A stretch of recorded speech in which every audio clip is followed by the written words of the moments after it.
Bonsoir, bienvenue dans mon salon encore une fois.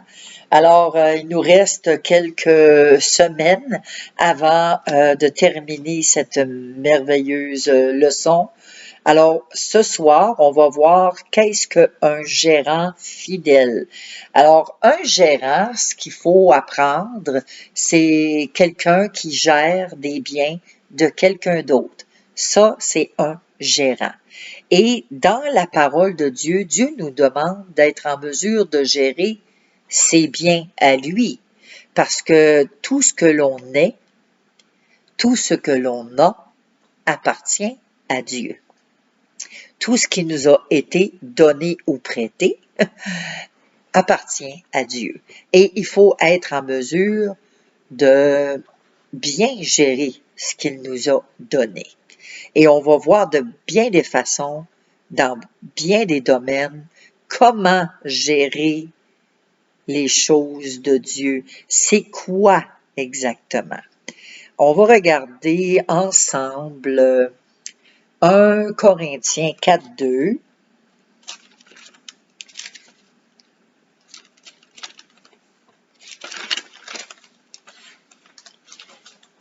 Ici, ça nous dit que finalement, ce qu'on demande à des responsables, c'est d'être fidèle. Alors, quelqu'un qui est responsable, on va nommer une personne responsable sur quelque chose. Alors, ce qu'on demande à cette personne-là, la moindre des choses, c'est qu'elle soit fidèle. Alors, c'est la même chose pour un gérant qui soit fidèle dans la gérance.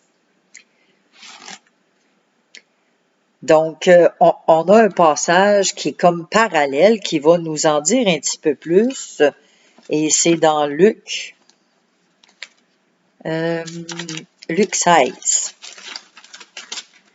et le verset 10-12.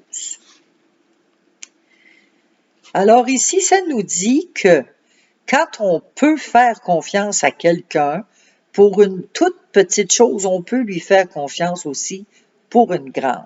Et quand on est malhonnête pour une toute petite chose, on est malhonnête aussi pour une grande. C'est ça, hein, voyez-vous? C'est pourquoi, si on ne peut pas vous faire confiance pour l'argent trompeur qui va vous confier les vraies richesses? Donc, si on ne peut pas faire confiance pour les richesses qui ne sont pas à vous, qui va vous confier ce qui est à vous? Ça le dit. Donc, on doit être fidèle dans les petites choses comme dans les grandes choses. Et on doit être honnête. Si on est malhonnête dans les choses qui nous sont confiées, les choses des autres, on est malhonnête. Imaginez-vous avec nos propres affaires à nous. Hein? On ne sera pas très, très, très honnête non plus.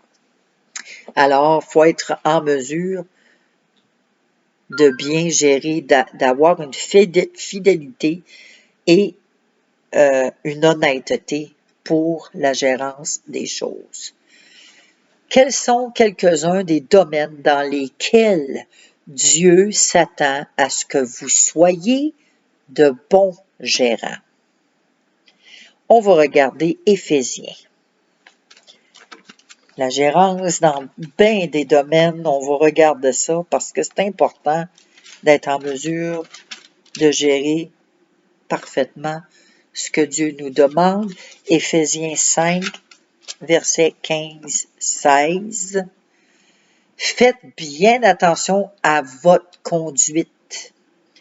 Ne vivez pas sans réfléchir, vivez plutôt comme des sages, qui savent profiter du temps que Dieu leur laisse.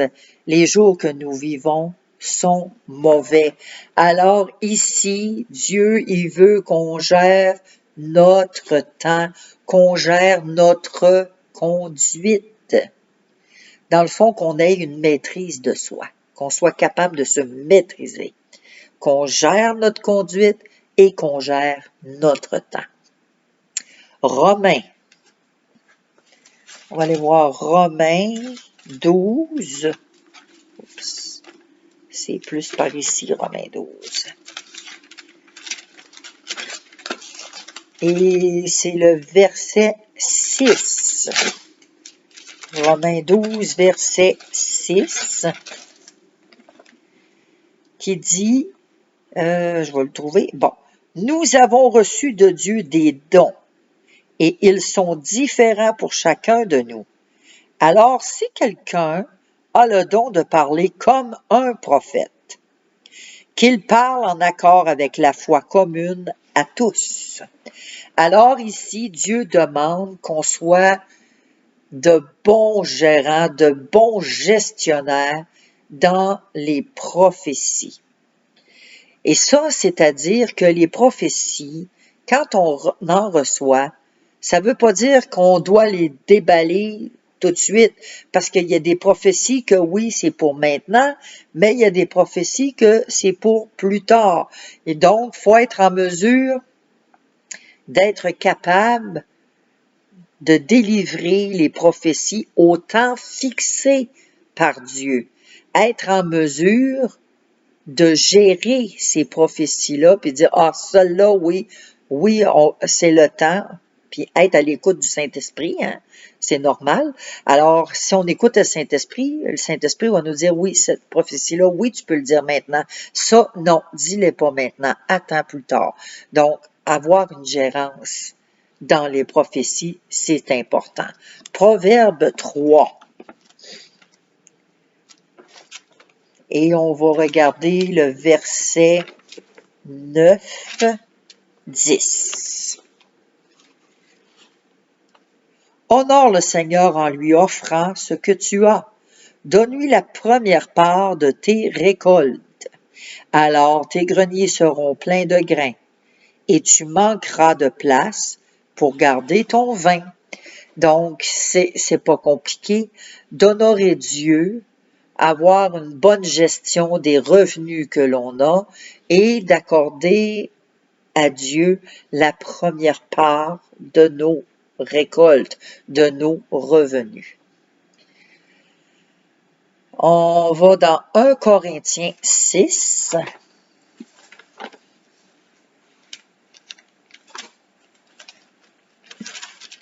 C'est sûr, c'est pas facile, hein, parce que tout coûte cher. C'est pas facile de gérer les finances et tout ça. 1 Corinthiens 6, 19 et 20. Vous le savez, votre corps est le temple de l'Esprit Saint. Cet esprit est en vous et Dieu vous l'a donné. Vous ne vous appartenez pas à vous-même. Dieu vous a acheté très cher pour vous rendre libre. Alors rendez gloire à Dieu par votre corps. Donc, ça a coûté cher à Dieu pour nous rendre libres. Ça a coûté la vie de Jésus-Christ.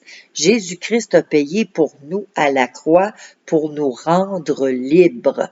Alors, avec notre corps, on doit rendre gloire à Dieu. On doit être capable de gérer, de faire la gestion de notre corps. C'est-à-dire qu'on ne doit pas accepter des substances, cigarettes, drogue, alcool, les excès de table, etc. On ne doit pas faire de l'abus dans ça. On doit être en mesure de gérer et de ne pas laisser rentrer des substances dans le temple du Saint-Esprit, parce que nous sommes le temple, on vient de le lire. Donc, c'est dans notre corps. Dieu nous demande qu'on soit des bons gérants dans le temps, dans les prophéties, dans les revenus et dans notre corps. L'emploi du temps. Voyez-vous, les hommes, les femmes, les enfants, on reçoit tous, on est tous égales. Chaque semaine, on a 168 heures, chacun. Alors, Dans notre semaine, dans nos 168 heures, est-ce qu'on fait juste passer la semaine ou est-ce qu'on investit dans la semaine? Parce qu'il y a une différence. Investir, s'investir et passer. Bon, la passer, c'est la perdre, sans retour. Mais l'investir, c'est lui faire produire des intérêts. Dieu s'intéresse à la manière dont vous employez le temps qu'il vous donne. Ce que vous en faites montre quelles sont vos priorités réelles. Dans Matthieu 6,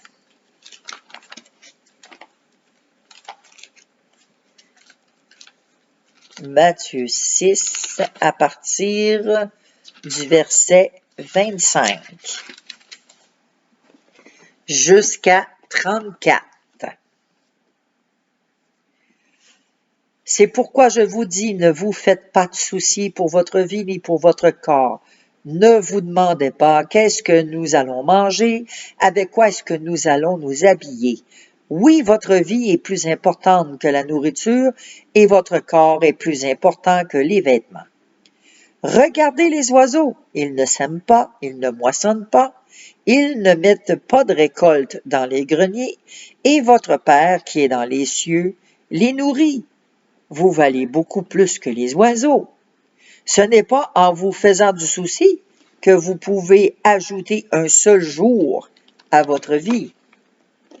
Pourquoi alors vous faire du souci pour les vêtements? Observez les fleurs des champs, regardez comment elles poussent. Elles ne filent pas et elles ne tissent pas.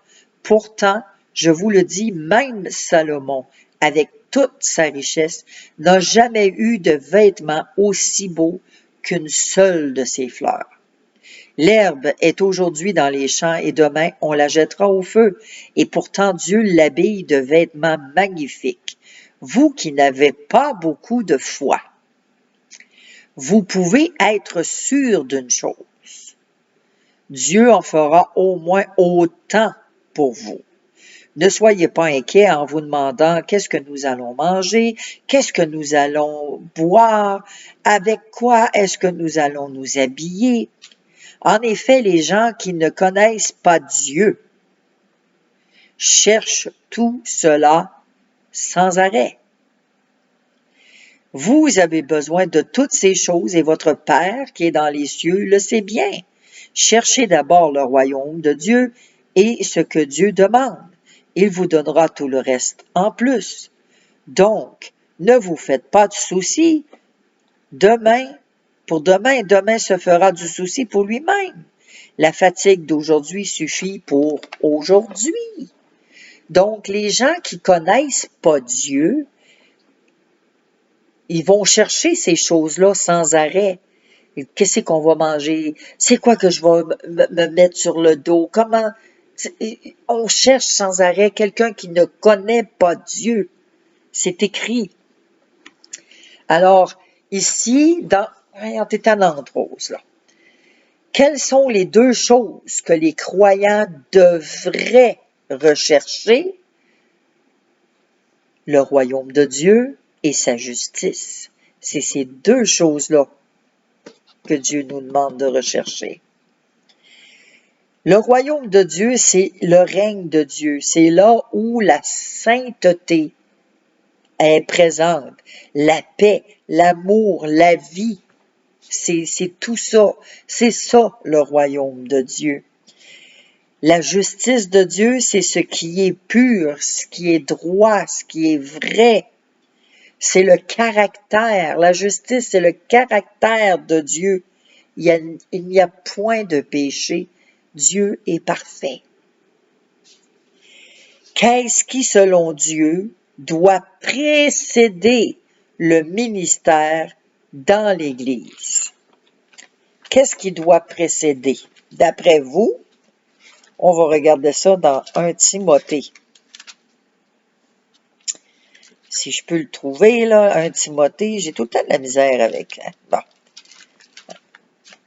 Je l'ai. J'ai dit 1 Timothée 3, versets 4-5. 1 Timothée 3, 4-5, verset 4-5. Il doit bien diriger sa famille et avoir des enfants qui obéissent avec respect. Si quelqu'un ne sait pas diriger sa famille, comment peut-il s'occuper de l'Église de Dieu? Et le verset 12 qui dit, les diacres doivent s'être mariés une seule fois. Il faut qu'ils dirigent bien leurs enfants et leur famille. Alors, qu'est-ce qui précède le ministère dans l'Église? C'est la famille. Alors, c'est la gérance, être capable de gérer sa famille, sa femme, son mari, ses enfants. Gérer. Si on ne gère pas notre famille, qu'on a de la difficulté, qu'on n'est pas capable, on ne sera pas capable, on va avoir de la difficulté à gérer une église. Quelle importance Paul donne-t-il au travail? 2 Thessaloniciens, 2 Thessaloniciens ici, et c'est 3, puis on va lire 7, 9. 7, 9, 7, 9. Vous savez bien comment faire pour suivre notre exemple. Chez vous, nous n'avons pas vécu comme des paresseux.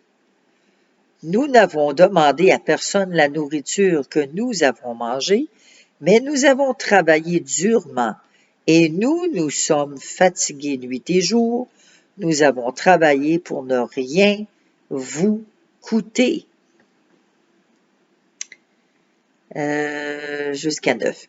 Bien sûr, nous avions le droit de recevoir votre aide, mais nous avons voulu être pour vous un exemple à imiter.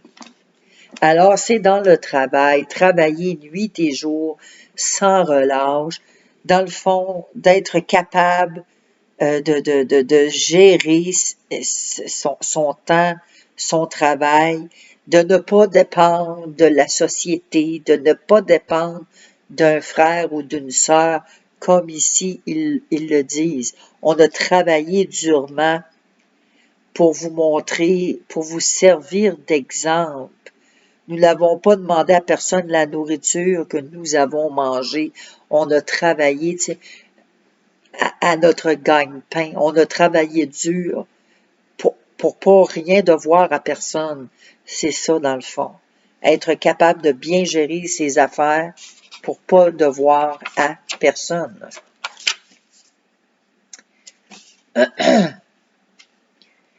Éphésiens 5.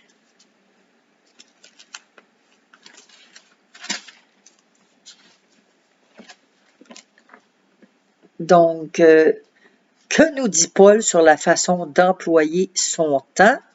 Alors, Éphésiens 5, 15 à 21.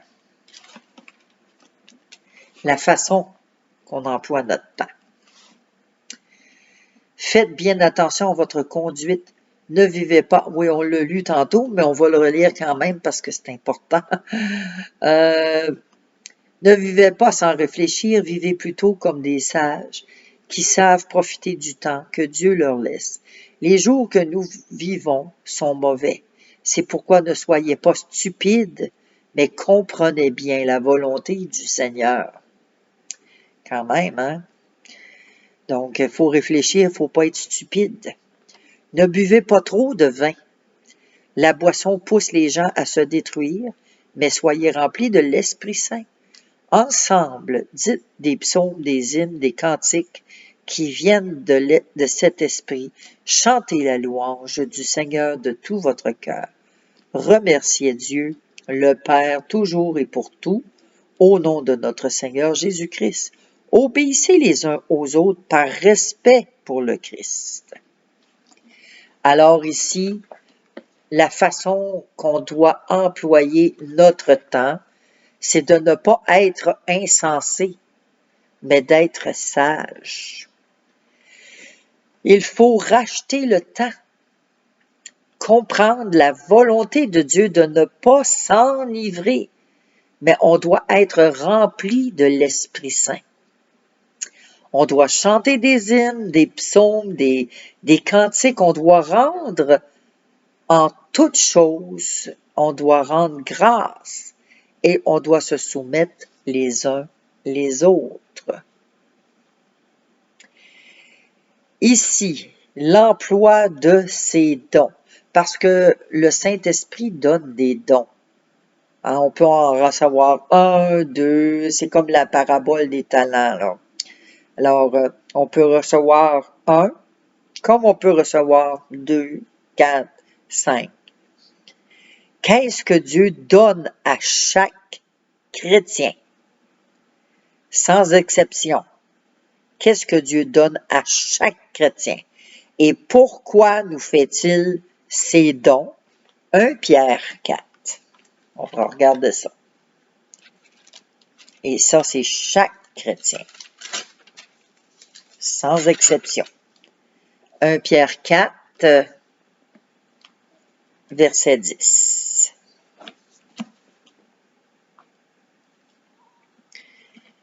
Mettez-vous au service des autres selon le don que chacun a reçu.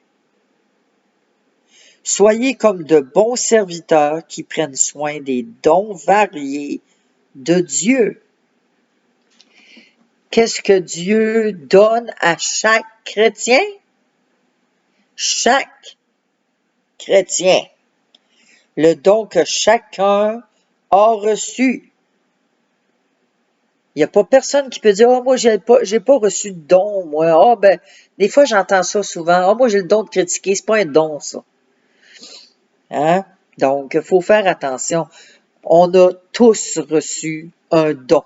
Tous et chacun. Mais il faut le trouver, ce don-là. Hein? Il faut le chercher, il faut le trouver. Ici, différents dons reçus pour l'édification et le service des autres. Fait que ce qu'on a reçu, c'est pas pour nous. On peut pas le garder pour nous. On doit le donner aux gens du dehors. On doit le mettre au service des autres. Romains 12. Allons voir ça.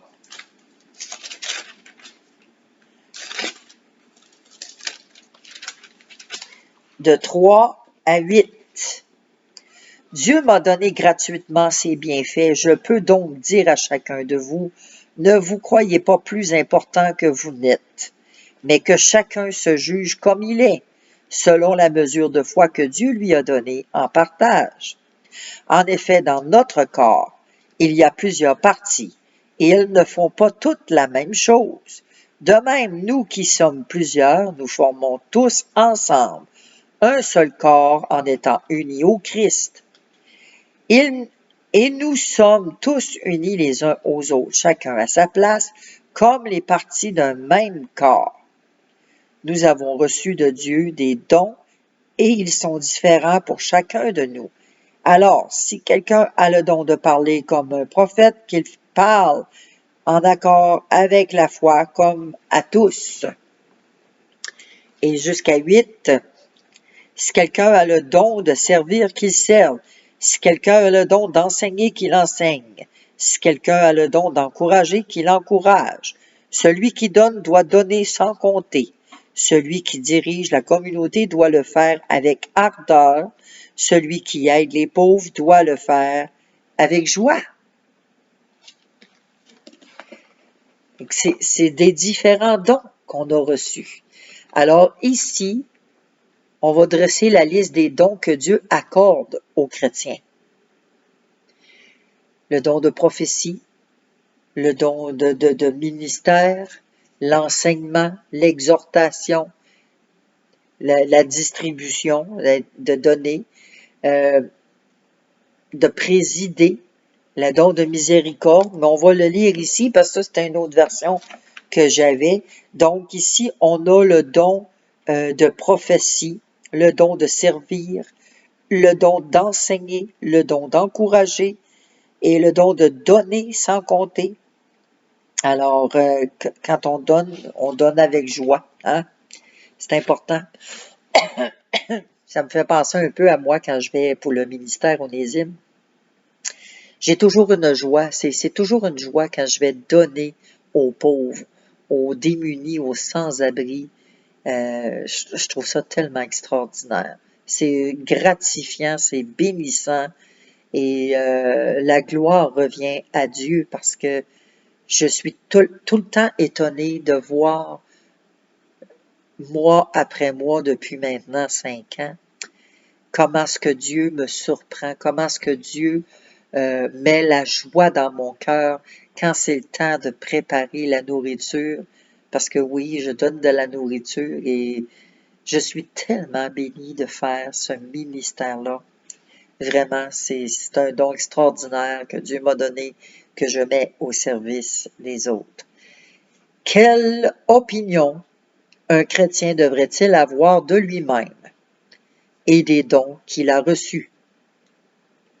Si on regarde dans au verset 3 finalement de Romains, le verset 3 qui nous dit « Dieu m'a donné gratuitement ses bienfaits.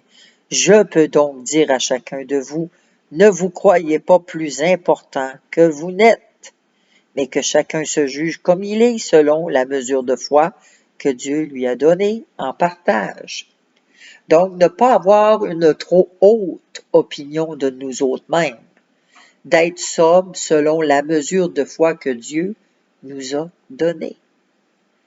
Hein, de rester humble parce que la gloire revient à Dieu.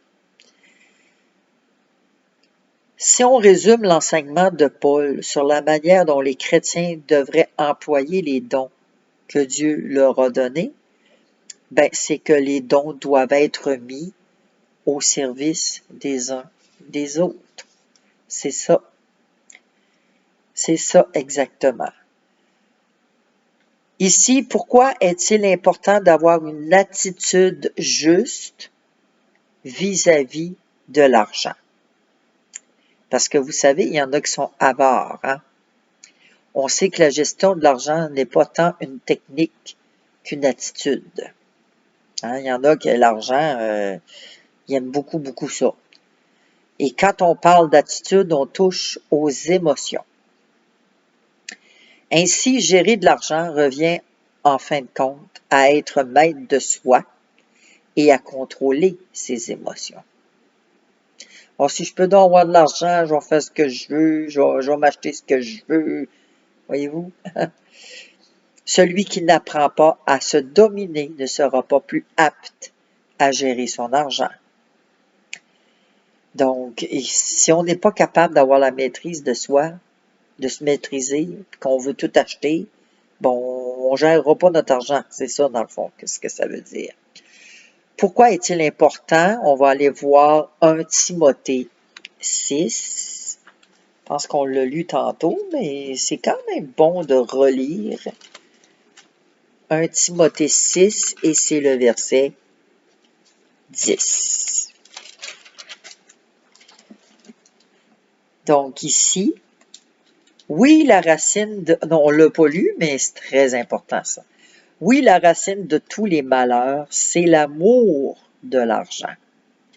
Plusieurs l'ont trop cherché. C'est pourquoi ils se sont perdus loin de la foi. Ils ont beaucoup souffert et c'est leur faute. L'argent en tant que tel,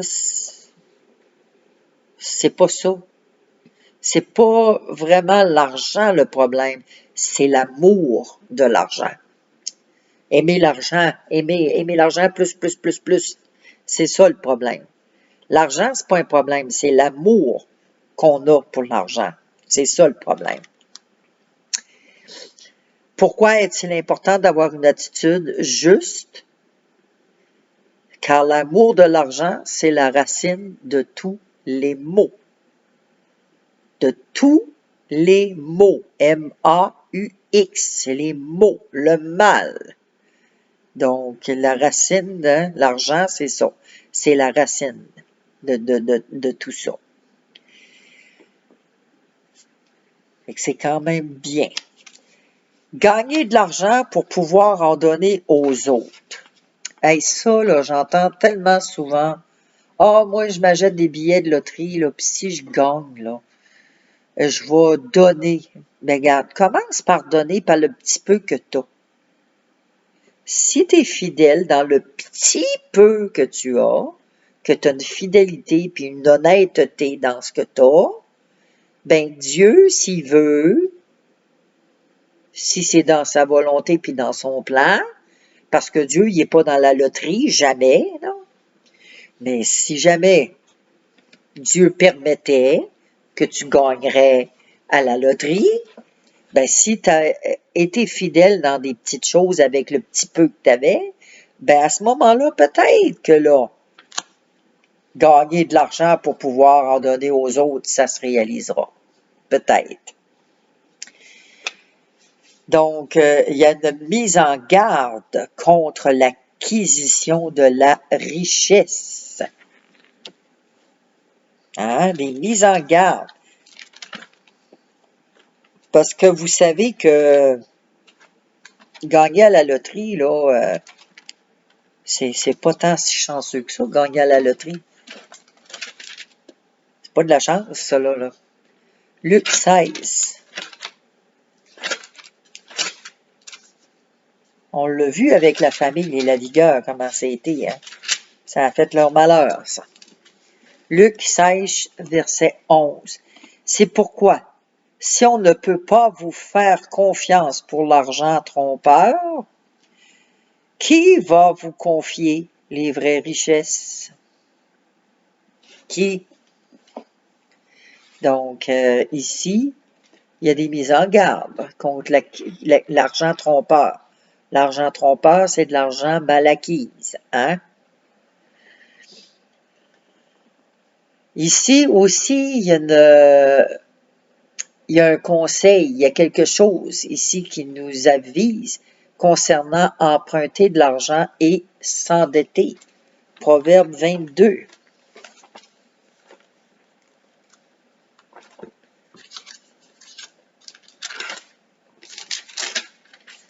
Proverbe 22, verset 7. Les pauvres sont dominés par les riches. Fait que quand on est endetté, c'est les riches qui nous tiennent là, hein, comme des pantins. Ceux qui ont des dettes sont prisonniers de ceux qui leur prêtent de l'argent. Ça, on voit ça souvent. Des gens qui vont prêter parce qu'ils ont des dettes de jeu, ou il y a des gens qui vont prêter parce que là, ça leur prend leur consommation de drogue. Donc, sont esclaves de l'argent, sont esclaves de ceux qui ont prêté. C'est pas une vie, ça, là. Fait qu'il y a des choses qu'il faut faire attention. C'est pas facile. Je vous dirais, pas facile. Donc, dans 2 Corinthiens 9, quel principe, il y en a plusieurs, quel principe y découvrez-vous sur la façon de donner? Donc, on va lire 2 Corinthiens 9, mais pas toutes, parce qu'on va aller voir les versets que j'ai ici.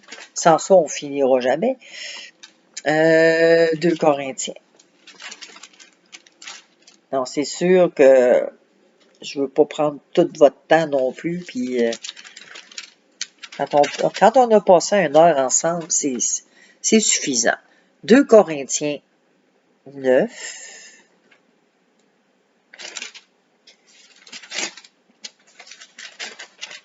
Et qu'on va regarder le verset 6 ensemble.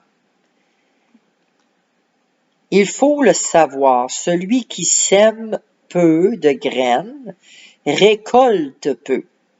Et celui qui sème beaucoup de graines récolte beaucoup. Ici, c'est quoi les principes? Qu'est-ce qu'on découvre sur la façon de donner? Donc, celui qui va semer qui va semer beaucoup, beaucoup, il va récolter beaucoup. Mais celui qui va semer un peu, oh, on n'en donne pas trop, hein, ben, il va récolter peu aussi. C'est ça qu'on apprend, la façon de donner. Dans le fond, semer, si tu donnes beaucoup, tu donnes de ton temps, tu donnes de ton argent quand tu es capable, mais tu donnes de l'investissement, tu t'investis dans le fond. Fait que si tu t'investis dans la personne, que tu y apprends les choses bibliques, la parole de Dieu, tu t'investis, tu mets du temps, c'est des semences, ça. C'en est des graines, c'est de la semence. Alors, si tu sèmes beaucoup, tu vas récolter beaucoup. Mais si tu t'impliques pas, puis tu sèmes pas beaucoup, puis que, ben, tu vas récolter peu, très peu. Verset 7. Chacun doit donner ce qu'il a décidé dans son cœur. Donc, dans mon cœur, si moi j'ai décidé un montant, ben c'est ce montant-là, puis il faut que je sois fidèle à ce montant-là. Sans tristesse et sans être forcé, en effet, Dieu aime celui qui donne avec joie. Alors que chacun donne comme il a résolu dans son cœur, mais avec joie. Que ça soit pas un fardeau.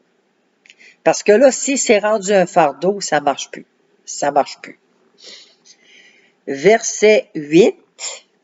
Dieu a le pouvoir de vous donner en abondance toutes sortes de bienfaits. Aussi, vous aurez toujours tout ce qu'il vous faut et vous aurez encore suffisamment pour faire de bonnes actions. Voyez-vous? C'est pas compliqué. Dieu peut faire abonder toute grâce envers vous. Si tu donnes beaucoup, Dieu peut faire abonder. Il peut te donner au centuple, regarde, il n'y a rien qui est impossible. Quand il rouvre les écluses des cieux, il n'y a rien d'impossible. Verset 12. Par cette offrande, vous rendez service aux chrétiens de Jérusalem. De cette façon, vous leur donnez ce qui leur manque. De plus, vous les encouragez tous à remercier Dieu du fond du cœur. Ici, l'administration de ce ministère pourvoit aux besoins des saints. Et non seulement de pourvoir aux besoins, mais ça aide les gens à être reconnaissants envers Dieu. On amène les gens à être reconnaissants. C'est quelque chose. Verset 13. Vous montrez que vous obéissez à la bonne nouvelle du Christ. Vous mettez généreusement en commun ce que vous avez avec les chrétiens de Jérusalem et avec tous. À cause de tout cela, ils reconnaîtront la valeur de ce service et ils rendront gloire à Dieu. Donc la distribution libérale envers tous, ils mettaient tous en commun et ils distribuaient. Et ça, ben, ça rendait gloire à Dieu. Verset 15. Remercions Dieu pour ses bienfaits extraordinaires. Que la grâce soit rendue à Dieu, parce que c'est Dieu qui met dans le cœur de chacun de mettre ensemble, de mettre en commun pour le bien de la communauté, pour aider ceux qui ont le plus de difficultés. Merveilleux, n'est-ce pas? Amen, amen, amen. Donc, on a presque terminé, c'est ça, oui, j'ai presque terminé. Les soins du corps. Les soins du corps. À qui appartenez-vous? Que veut dire être le temple du Saint-Esprit? 1 Corinthiens 6.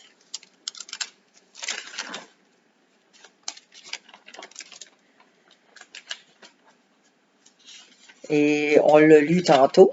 mais on va le relire quand même. 1 Corinthiens 6, 19, 20. Vous le savez, votre corps est le temple de l'Esprit Saint. Cet Esprit est en vous et Dieu vous l'a donné. Dieu nous a donné qui? Le Saint-Esprit. Vous ne vous appartenez pas à vous-même. Dieu vous a acheté très cher pour vous rendre libre. Alors rendez gloire à Dieu par votre corps. Alors ici, notre corps est la maison du Saint-Esprit.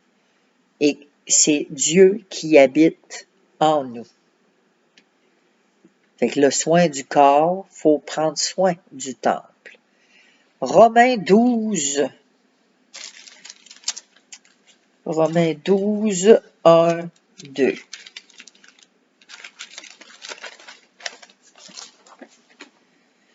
Frères et sœurs chrétiens, Dieu est plein de bonté pour nous. Alors, je vous demande ceci, offrez-lui votre personne et votre vie. C'est le sacrifice réservé à Dieu qui lui plaît. Voilà le vrai culte que vous devez lui rendre. Ne suivez pas les coutumes du monde où nous vivons, mais laissez Dieu vous transformer en vous donnant une intelligence nouvelle. Ainsi, vous pourrez savoir ce qu'il veut, ce qui est bon, ce qui lui plaît, ce qui est parfait. Alors ici, c'est pas compliqué. Qu'est-ce que Paul nous exhorte à faire de notre corps? À offrir notre corps en sacrifice à Dieu et ne pas nous conformer au monde, à ce siècle présent, ne pas se conformer. Pourquoi? Parce que c'est acceptable à Dieu. C'est agréable, c'est ce que Dieu demande, c'est raisonnable, c'est un culte raisonnable et c'est la volonté de Dieu. Que souhaitait Jean pour Gaius, en plus de la santé spirituelle? Parce que c'est important d'avoir une santé spirituelle. 3 Jean 2.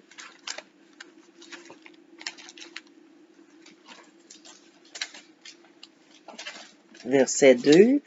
Troisième épître de Jean. 3 Jean, à la fin, là. Verset 2. Ami très cher, je souhaite que tu te portes bien à tout point de vue. Ta vie chrétienne est bonne. Je souhaite que ta santé soit aussi bonne. Alors, qu'est-ce qu'il souhaite ici? Qu'il prospère et qu'il soit en bonne santé. Tout comme son âme prospère, c'est important. La prospérité, on entend parler, l'évangile de prospérité. Oh, oh, la prospérité. Si on veut prospérer rien que dans les biens matériels, ça marche pas. Faut premièrement prospérer spirituellement. Quand on prospère spirituellement, le reste va suivre. Le reste va suivre et ça va avec la gérance. Si on n'est pas capable de gérer, on a un problème. Parmi prenez soin de votre corps, car c'est le temple du Saint-Esprit. Les médecins nous disent que les gens réfléchissent mieux et se portent mieux s'ils mangent, dorment et prennent de l'exercice d'une manière adéquate. Donc, on doit faire attention. On doit vraiment faire attention à qu'est-ce que l'on mange, faire de l'exercice. Moi, de l'exercice, je suis pas forte là-dessus.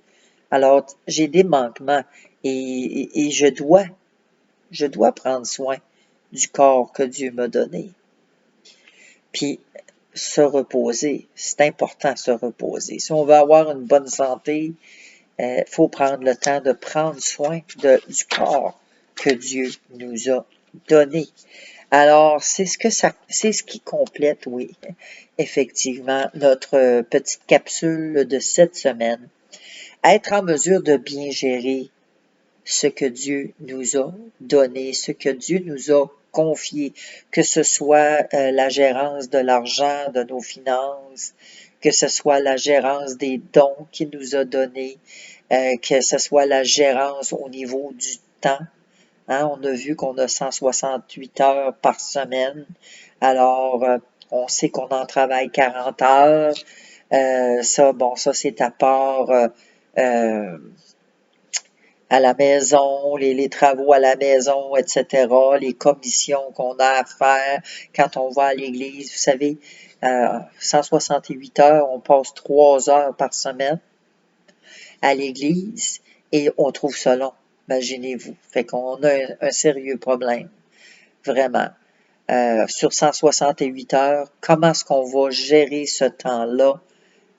On va le répartir comment ce temps-là? Oui, le travail et tout ça, mais avec Dieu. Comment est-ce qu'on va faire pour passer du temps équitable, passer du bon temps avec Dieu, chercher sa présence, chercher le royaume de Dieu premièrement? Comment qu'on va se situer là-dedans? On se laisse là-dessus, on réfléchit sur ça, on essaye de trouver, de se faire un horaire, de se trouver des solutions pour passer vraiment plus de temps en présence du Seigneur. Fait que sur ce, je vous souhaite une bonne fin de soirée, bonne nuit tout le monde, on se voit la semaine prochaine. Merci.